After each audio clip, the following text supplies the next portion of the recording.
Hello, and welcome to this week's episode of Did Shakespeare. I'm Cassidy Cash. This week on Did Shakespeare, we're doing something a little different, inspired by my friend Philippa Brule at British History Tours. Philippa is a tour guide for historical tours, and she does have a Shakespeare tour. But this week, because of COVID-19 and everybody being not able to travel and actually go to physical sites themselves, she's doing a series of tours of historical sites around London. Do go check out her website as well as her YouTube channel and subscribe there to see all kinds of tours. But I thought that that idea was so awesome that I wanted to show you around some of my favorite places in Stratford upon Avon. This is kind of a throwback for me. I've actually only been to Stratford upon Avon one time. So this week I'm going to walk you around Stratford and show you the places that I stayed and the places I think you should visit just as soon as we can all return to these wonderful sites and visit them in person.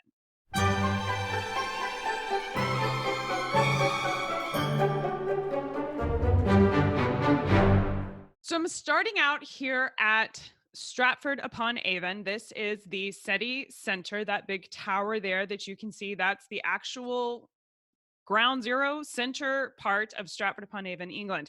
This hotel right here is where I stayed when I was when I stayed in Stratford upon Avon. This is called the White Swan. See if I can get you in front of it. There it is. This is called the White Swan Hotel. It's lovely. It's beautiful. They are very kind. The rooms are very nice. For me, as an American, I really liked having an ensuite bathroom. That's not something you can find in Europe. Every time that you go, not everywhere that you stay has an ensuite bathroom, and this hotel did. That mattered to me. So that was one of the reasons I picked this place. A lot of places in England actually have that. So I wasn't sure. It was my first time traveling, but this is a great hotel. When you stay there, across the street from there is called the Old Thatch Tavern. Now let's go back to the map here and see if I can find you a better picture of it. It is right across the street. And that's something I wanted to show you too, is the map makes it look like things are so far apart. Yeah, see, that didn't take me to the right place. But the map makes it look like things are so far apart, and they're really not. Everything is so close together. And if you go over to the map, see, this looks like there's a great deal of distance, but as you can see in the pictures, you can see the Old Thatch Tavern. I guess that's just going to be the best picture I can get you. But you can see this, it's literally, you could throw something to it from the White Swan, which is right here. So it's very close. I point this out to you because it is the oldest pub in Stratford upon Avon. Now, one thing that you will learn about Stratford upon Avon really quickly is that absolutely everybody there claims to have a connection to William Shakespeare. This makes sense because William Shakespeare is the foundation of their economy there in Stratford upon Avon. The tourism is what brings in most of their business. So yes, but you do have to watch out for things there because every business that is even remotely old will claim that William Shakespeare ate there. Absolutely, definitely. This one has a decent claim to that particular fame because it was in existence and can prove it was in existence for at least 100 years before Shakespeare. So this pub has been right there in that location, in that building since 1470, which means it was definitely there during the life of William Shakespeare. It's highly likely that the bard ate there. Obviously, we don't know that for sure, but even just for history enthusiasts, being able to stop by this pub is definitely a stop I would put on your list of places to travel when you go to Stratford upon Avon because you're literally stepping back in time to get to stay there. It's incredible. A lot of famous faces have probably passed through those doors, and you could be one of them. So definitely stop by there. Now, the fun part about staying at the White Swan is that everything is there are several Shakespeare properties right within walking distance. And I didn't realize how close it was. But if you go down Mere Street, so basically you step outside of the White Swan and you take a left. You go down Mere Street. Now, Google Maps ends here because this bars right here mean that everything past this point is a pedestrian area. Google Maps car can't take you down that road, but you can go when you visit, you can keep going. So you go down Mere Street, you'll hit Henley Street. Once you're on Henley Street, you take a left, boom, Shakespeare's birthplace is right there. My first time here, I had no idea this was so close or that it would look exactly like the pictures. When you get there, this literally looks exactly like every picture of Shakespeare's birthplace you've ever seen. Now, don't be thrown off though, because you can't actually go in right here. you'll see they've got it closed off. You can't go in. That doesn't mean you can't go inside of it. You actually can go in. You can stand in this window. You can even see people up there. There's a bust of Shakespeare inside. It's wonderful. But the actual entrance here, you can see Shakespeare's coat of arms there on the front. You can't go in from here, but if you go down here, this is the Shakespeare Center. This is where you get tickets to go in places, and you get all of your info about how to get in the different properties. If you have questions, this is the place to go. This is really fun. This is where I went. The reason I was in Stratford was because my film Romeo and Juliet in 3 Minutes was nominated for an award, and the award show was held here at the Shakespeare Center. I did win Best Animated Adaptation of a Shakespeare Play for Romeo and Juliet in 3 Minutes. Kenneth Branagh, if he was in attendance, I didn't actually see him that night, but he did watch my film, sent me a nice letter. That was a very fun event, happened right there. So when you pass it, you can think of my film, and you can actually watch the film on Amazon Prime. So Cassie Cash, Romeo and Juliet in 3 Minutes. If you continue on down, let's see, how do I want to tell you how to get there? I wrote this down on my notes so I could tell you. The other thing that you will run into that I think you should definitely visit is if you're at Shakespeare's Birthplace. If you go, I'm going to show you how close this is. If you go down to, let's just,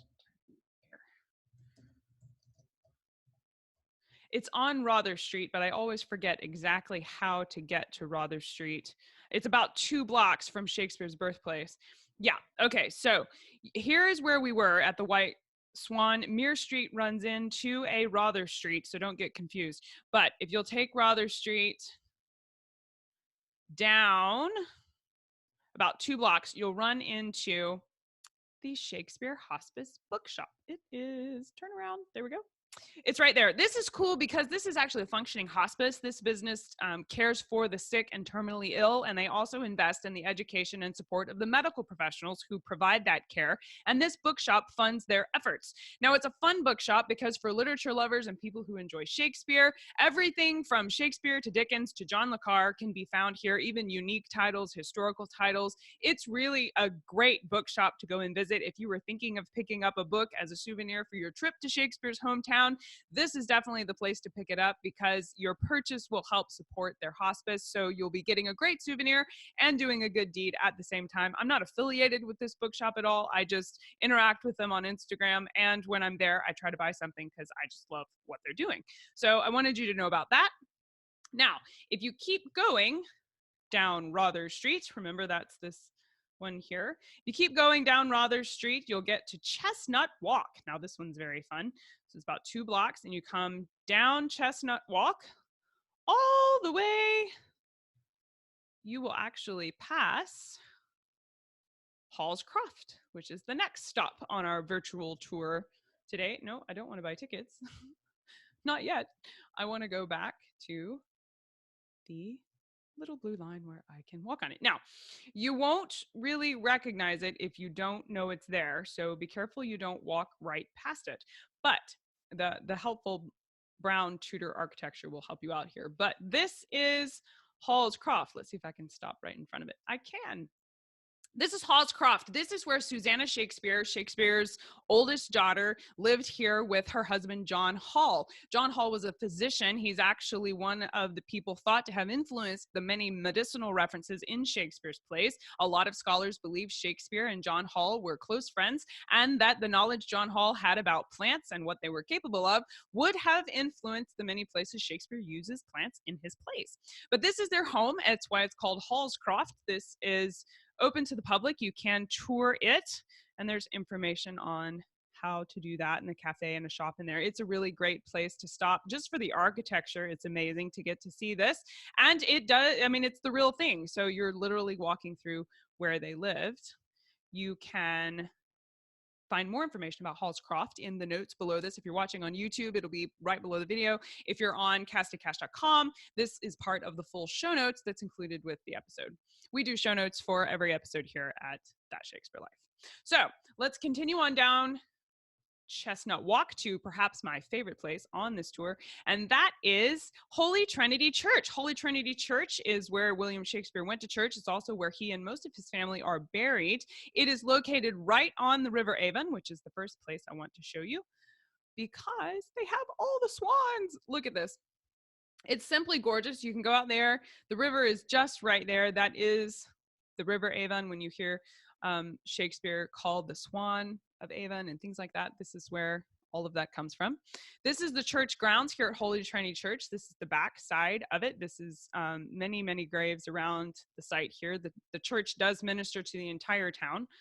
It's easy to think that it's like Shakespeare's church because so many of Shakespeare's families are buried there, and they're probably the most famous family buried here. But let's take you inside. Da-da-da! Is this not beautiful? Let's see if the picture pulls up. There we go.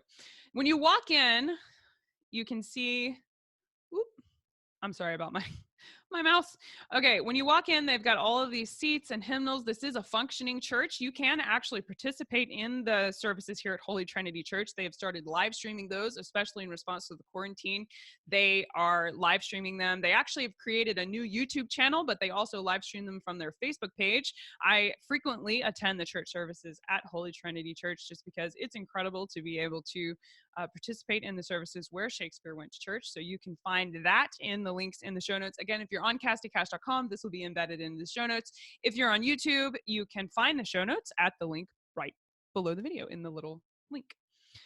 They have a gift shop that you can shop at. Since this is a functioning church, you need to be respectful when you go in there. A lot of the people visiting are worshiping or praying, but if it's outside of service times, you can walk right through here, and back there is where Shakespeare's grave is located. Now you can actually see that. They have Google Maps has taken you inside here, so you can see. Sometimes they'll say quiet please, service in progress, but you can go in there. When you walk through, I don't think it lets me walk in there, but they do have, here we go. When you walk through, this is what you'll see. This is the back area. This right here is Shakespeare's grave. Buried next to him is his wife, Anne Hathaway, and this is actually Thomas Nash, who was the husband of William Shakespeare's granddaughter, Elizabeth Barnard. And then this is John Hall and Susanna Shakespeare. The famous effigy of William Shakespeare is hung up here on the wall. Many scholars think that was put together by Susanna Shakespeare. That's not a fact. That's conjecture based on evidence. But many people think that Susanna had that commission for her father. It is considered to be a reasonable likeness of William Shakespeare from what he looked like in his later life. The actual colors and painting of it, though, are definitely not original, because this structure has been vandalized throughout the century since it was put up there. The way the statue is built, we can tell that Shakespeare was holding something in his hand, but it's been vandalized with things both put there and removed from there that we aren't really sure what Shakespeare was holding. Some people think it was a quill pen. There is some evidence to suggest it might have been a graphite pencil. You can find out more about that in the episode with Tiffany Stern on That Shakespeare Life, where she talks about how Shakespeare might have been holding a pencil and why. I'll link to that in the show notes below this episode, but we really don't know what Shakespeare would have been holding there. But we can tell he was holding something. When you go on around right through here, if you go through this little archway and take a left, there's a room in there with stained glass, which was donated from the United States. Definitely worth stopping by to see that. I want to let you know, I got to scroll down on my notes here to make sure that I'm telling you everything. I want to let you know that if you're walking around Stratford upon Avon, you can see the spire of the church. Let's see if I can show you all around. Oh, they do take you. Okay, so, well, here's just another area of this that you can see. Anyway, it's beautiful in there. You can see the spire of Holy Trinity Church from many different places around Stratford upon Avon. So when you do arrive at it, it's kind of this oasis in the middle of the city. It's very calm, very beautiful. You could spend hours and hours walking around there, certainly walking the river. It'd be gorgeous. I actually did a hand illustrated watercolor print of Holy Trinity Church. That's available inside the members library for That Shakespeare Life. If you become a member, you can download that. You can find out more about membership at castycash.com/experience. it's called Experience because those are where you get the digital history activity kits we've put together called Experience Shakespeare. You can find out more about that. If you think you would like the print but aren't really interested in becoming a member yet, I do offer the illustrated print as a free sample, and you can grab that by signing up to our email newsletter. You can either sign up for that at the same link, cassidycash.com, or you can just email me and let me know, hey, I'd like the print, Cassidy. I want to be on your email newsletter, and I'll be glad to get that set up for you and send you the artwork. That's cassidy@cassidycash.com to reach me.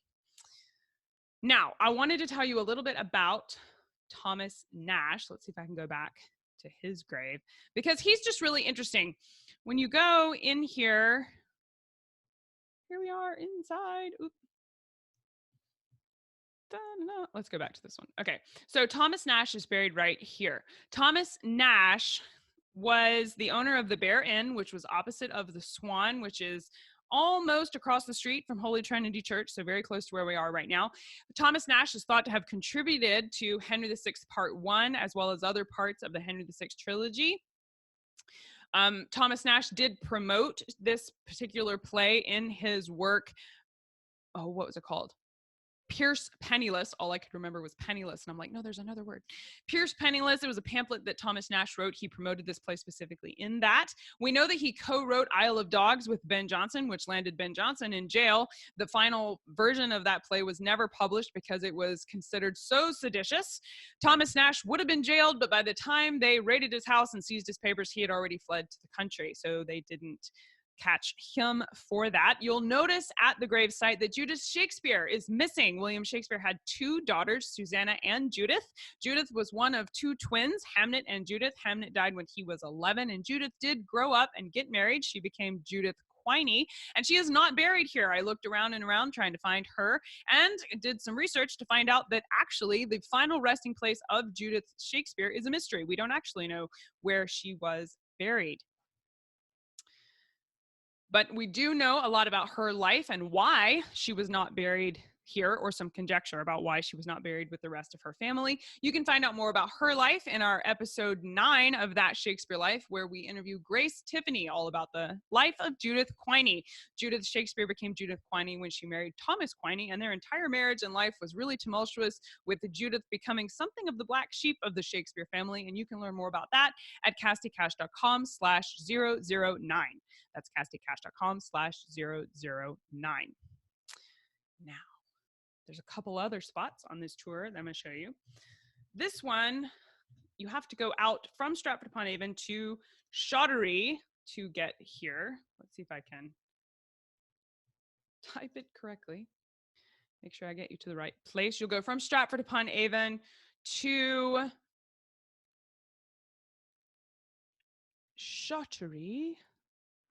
Let's go right here, see if this is the right, see if it's taking me to the right place here. This is the right place. Okay, so I stayed, well, I didn't stay here, but I stopped here and ate here. I sat out on this patio with my friend Brandolyn. We traveled here. We've decided if we ever buy a property in Stratford upon Avon that it's definitely going to be here.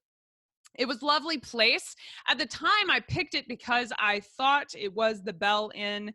There are, and I was going to show you some research to back up my point here so you don't think I'm making it up. Let's see. Yes. Okay.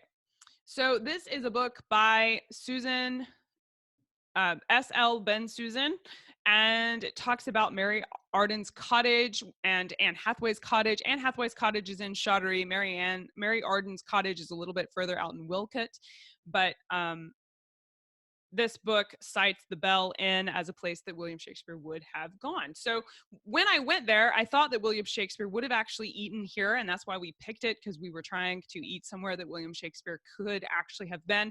After we ate there, I realized that that may or may not be true, and I don't think can actually be proven, but it was a wonderful place to eat. So if you're out that way, you should definitely stop in and have the food. It's great. When people say the English really know how to make fish and chips, that's 100% true. I've never had fish and chips that taste better than what I ate there. It's amazing. So definitely go there. As an American, I will say serving it with the smushed green peas was a wild experience. They handed it to me and I was like, why is this here? What is this? I'd never had that before. So that was pretty funny. We had a good laugh about the fact that I had no idea what that was. But anyway, so you can see my video that I shot from there. Again, we ate there while I was there for the award show, so the video is kind of about updating people on what was going on with that. But it also shares some of the history I did into the Bell Inn, and I'll link to that in the show notes as well. So once you're in Shottery, though, you're very close to Anne Hathaway's cottage. So see, there is the Bell Inn. It's about a block away from Anne Hathaway's cottage. You hop over here, and this is where, see if you can see it from the road first. You can. Okay, so you'll walk up here, that little path. There's an entrance and a check-in where you have to buy tickets, and then you'll go through here, wind about, and actually the last place you'll visit is the house itself, but you go in there and then you'll come out over here. This is where Anne Hathaway lived before she married William Shakespeare. There's actually a chair inside with a WS on it that they will tell you is the wooing chair, where William Shakespeare wooed Anne Hathaway to talk her into being his wife. I don't know how historically accurate that is, but it's certainly very fun to see. There's lots of other Shakespeare artifacts in there. Throughout the years, people actually would cut up furniture that belonged to William Shakespeare and sell the pieces of it. They've stopped doing that now, thank goodness. But anyway, you can read about that whole trip. And then if you would like to go, and I would recommend that you take a taxi. This is not... Mary Arden's farm is the next stop on this little digital tour. It's the last stop on our digital tour that we're taking today, but it's not actually what I would consider walking distance. Certainly not walking distance from the White Swan. You would want to get a cab or a taxi, or take your car or whatever to get there. But if you go out there, ta-da, there we go. This is actually a working Tudor farm. This farm is operated the exact same way as it would have been when Shakespeare's mom was living here. Mary Arden is Shakespeare's mom. The Ardens, the family, were implicated in the gunpowder plot, which brought William Shakespeare under some suspicion. It's one reason people think he went to so much trouble to write Macbeth in order to please King James and make a point about how supportive he was of the monarchy. That is conjecture, but it's a nice theory, as the Ardens were definitely implicated in the plot, and the Ardens are Shakespeare's maternal grandparents and back. So his mom would have lived here. When you walk around here, probably not the chess set isn't, although they did have the Philosopher's Game during Shakespeare's lifetime, so maybe. But anyway, you can walk around and see how they did things, how they made different crafts and artisan activities here. It's a wonderful education experience. It's worth the trip out there, but you will need to take a car or find a way to walk to get there. Walking is not really practical. So that's it for this week. Thank you for coming on this tour with me and traveling through some of my favorite spots. The couple of places we didn't visit would be Shakespeare's Schoolroom and Guildhall. Those are worth seeing too. And of course, the Royal Shakespeare Company is there, and the Swan Theater. There's just too many to cover in one episode, but it's wonderful that we have Google Maps and we can travel to some of these spots virtually using technology that we have here available. I will link to these places so you can find them on Google Maps on your computer. And I thank you for coming on this trip and looking at some of my favorite spots. If you're a member of That Shakespeare Life, don't forget that you can download a hand-illustrated map of sorts. It's not really a map so much as a illustrated diagram of 8 different properties that are there in and around Stratford-upon-Avon related to the history of William Shakespeare. And also, if you would like the hand-illustrated print of Holy Trinity Church, you can grab that by signing up for our email newsletter, or if you're a member, that is available in the members library as well. Find out more about membership at cassidycash.com/experience. And that's it. I'll see you next week. Thank you so much. Bye-bye.